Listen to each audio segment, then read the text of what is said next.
అయితే చూడండి, పరిశుద్ధ గ్రంథంలో ఒకరోజు యేసుక్రీస్తు ప్రభువారు సమాజ మందిరంలోనికి ప్రవేశించి అక్కడ సువార్త చేస్తున్న సమయంలో ఊచ చెయ్యి కలిగిన వాడు ఒకడు అక్కడ ఉన్నాడట. అయితే వాని యొక్క పరిస్థితిని చూచి ప్రభువారు వాడిని పిలిచి వాడిని స్వస్థపరచుదాం అనే లోపు ఆ రోజు విశ్రాంతి దినం కావటం వల్ల ఆ యొక్క విశ్రాంతి దినము నాడు మందిరపు బయట పరిసయ్యులు శాస్త్రులు ఉండటం చూచి వారు సిద్ధాంతాలను, వారు అక్షరాలను పట్టుకుని నడిచే మనుషులు కాబట్టి వారు ఈ యొక్క విశ్రాంతి దినము నాడున ఇతడు ఈ పని చెయ్యొచ్చా? ఏ పని? స్వస్థపరిచే పని. అయితే ప్రభువారు వారిని చూచి విశ్రాంతి దినము నాడు కీడు చేయటం మంచిదా, మేలు చేయటం మంచిదా అని మాట్లాడే సందర్భం మనము మార్కు సువార్త 3వ అధ్యాయంలో మనం చూద్దాం. ఒకసారి చూద్దామా? మార్కు సువార్త 3వ అధ్యాయము 1 నుంచి కనుక మనం త్వరగా చదువుకుంటే, సమాజ మందిరములో ఆయన మరలా ప్రవేశింపగా అక్కడ ఊచ చెయ్యగలవాడొకడు ఉండెను. అచ్చటి వారు ఆయన మీద నేరము మోపవలనని ఉండి విశ్రాంతి దినమున వారిని స్వస్థపరచునేమో అని ఆయన కనిపెట్టుచుండిరి. ఆయన నీవు లేచి మధ్యను నిలువమని ఊచ చేయగలవానితో చెప్పి చాలు. దయచేసి నా మాట వినండి. ప్రియమైన వారలారా, దేవుని యొక్క విడుదల కానీ, స్వస్థత కానీ, అద్భుత కార్యములు కానీ నీ జీవితంలో చూచే సమయంలో ఈ సంఘటనను ఖచ్చితంగా ఎదుర్కొంటావు.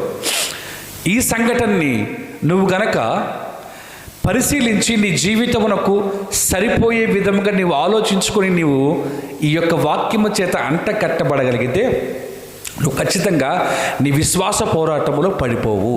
పరిసయ్యులు కానీ, శాస్త్రులు కానీ ఆ యొక్క మందిరములో ఉన్నారు. యేసుక్రీస్తు ప్రభువారు సువార్త బోధించుట ఒక ప్రాంతమునకు వచ్చి బాధలో, నిట్టూర్పులో, వేదనలో విసిగిపోయి వేసారిపోయిన ఒక వ్యక్తిని చూచి వాడిని పిలిచి ఒక మాట అన్నాడు, నీవు మధ్య నిలువుము. గమనించండి అన్నమాట. యేసుక్రీస్తు ప్రభువారు స్వయముగా ఊచ చేయగలిగిన వారితో మాట్లాడుతున్నాడు, నీవు మధ్య నిలువు అంటే మధ్య అంటే అర్థం ఏమిటి? యేసుక్రీస్తు ప్రభువారు ఎదుట నిలవమని అర్థం.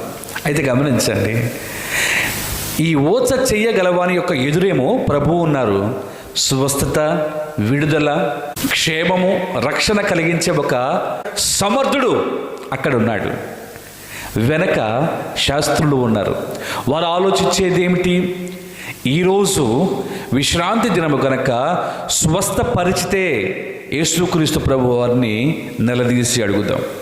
గమనించండి, ఈ స్వస్థత కోరుచున్నవాడు కూడా అదే ఆలయం దగ్గర ఉన్నాడు కదా. అంటే ఆలయ నియమ నిబంధనలు ఆ ప్రాంతమునకు సంబంధించిన వ్యక్తి కాబట్టి విశ్రాంతి దినము నాడు ఏమి చెయ్యొచ్చో ఏమి చెయ్యకూడదో కూడా తెలుసు కదా. ఈ వ్యక్తి మనసులో కూడా భయం ఉంటుంది. ఈరోజు నేను స్వస్థపడతాను అనే ఒక సంతోషమైన వాతావరణం కలిగినా సరే ఈరోజు నేను స్వస్థపడవచ్చా లేదా? ఇలాంటి క్రైస్తవ్యులకి చిన్న చిన్న సందేహాలు కలుగుతూ ఉంటాయి. ఈరోజు మంచి రోజా, ఈరోజు అమావాస్య కదా, ఈరోజు పౌర్ణమి కదా, ఈరోజు ఆదంట కదా, ఆ రోజు ఇదంట కదా. ఇదంతా నాన్ సెన్స్. అసలు యేసుక్రీస్తు ప్రభువారు మన ముందు ఉండగా మన వెనక వినబడే స్వరములు ఎంత అయినా సరే అవి ఖచ్చితంగా ఒకనాటికి ఓడిపోతాయన్న సంగతి గుర్తుపెట్టుకోండి. ఆమేన్. గమనించండి, ఈ ఊచ చెయ్యగలిగిన వాడు, రక్షింపబడటానికి సిద్ధంగా ఉన్నవాడు, విడుదల పొందడానికి సిద్ధంగా ఉన్నవాడి యొక్క వెనక వినబడుతున్న స్వరములు ఏమిటి తెలుసా? చూద్దాం. ఎలా చేస్తాడో చూద్దాం. ఈ విశ్రాంతి నాడు ఆ ఊచ చేయగలిగిన వాని యొక్క పరిస్థితి ఎలా మారుతుందో చూద్దాం. అంటే గమనించండి, వెనక వినబడే స్వరము, అయ్యో ఎప్పటి నుంచో ఊచ చేయగలిగిన వాడు ఆ యొక్క చిటితో బాధపడుతున్నాడు కదా, వాడికి విడుదల కలుగుతుంది అనే వారికి సంతోషం లేకపోగా ఎలా చేస్తాడో చూద్దామంటున్నారు. ఈ ఊచ చేయగలిగిన వాడికి ఒక పక్క సంతోషం, ఒక పక్క భయము కూడా ఉన్నది. అంటే ప్రభువారు ఏమన్నారు వాక్యంలో? నీవు లేచి మధ్య నిలువము. చాలు, నీవు లేచి మధ్య నిలువము అంటే అర్థమేంటి తెలుసా? నీవు యేసుక్రీస్తు ప్రభువారి ఎదుట నిలబడాలి. ఏ రోజైతే నువ్వు యేసుక్రీస్తు ప్రభువారి ఎదుట నిలబడతావో నీ వెనక సాతానుగా నిలబడతాడు. ఎలా జరిగిద్దో చూద్దాం, ఏం చేస్తాడో చూద్దాం, ఎలా జరిగిద్దో చూద్దాం, ఎలా అయ్యిద్దో చూద్దాం అని రకరకాల మాటలు మాట్లాడుతూ ఉంటాడు. గమనించు ప్రియమైన వారులారా, నీ ముందు ఉన్నది సృష్టికి కారకుడు, నీ ముందు ఉన్నది సృష్టికర్త. నీ ముందు సృష్టికర్త ఏ రోజు నిలబడతాడో నీ వెనక ఆటోమేటిక్గా అపవాది స్వరం కూడా వినబడుతుంది నీకు.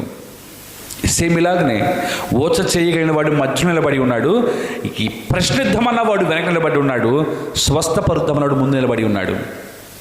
ఈ యొక్క ఓచ చేయగలిగిన వాడి యొక్క చూపంతా తన యొక్క బాధ, నిట్టుడుపు, వేదన నుంచి విడుదల పొందటానికి, విడుదల కలుగు చేసే వారి ఎదుటే ఉన్నది, వాని మీదే ఉన్నది, అనగా ప్రభువు వారి మీదే ఉన్నది. ప్రభు అని చూచి ఒక్క మాటతో వాడికి స్వస్థత కలుగు చేశాడు. గమనించన్నమాట, నీవే రోజైతే ప్రభువు ఎదుటి నిలబడతావో ఆ రోజు నీ వెనక సాతాను స్వరం నీకు ఖచ్చితంగా వినబడుతుంది. ఇది జరగదు, ఇది లేదు, ఇది కాదు, ఇది నీది కాదు అని లేదు. అది జరుగుతుంది, అది నిశ్చయంగా జరిగి తీరుతుంది, అది నీదే. గల కారణము నా దేవుడు నీ ముందు నిలబడి ఉన్నాడు కనుక.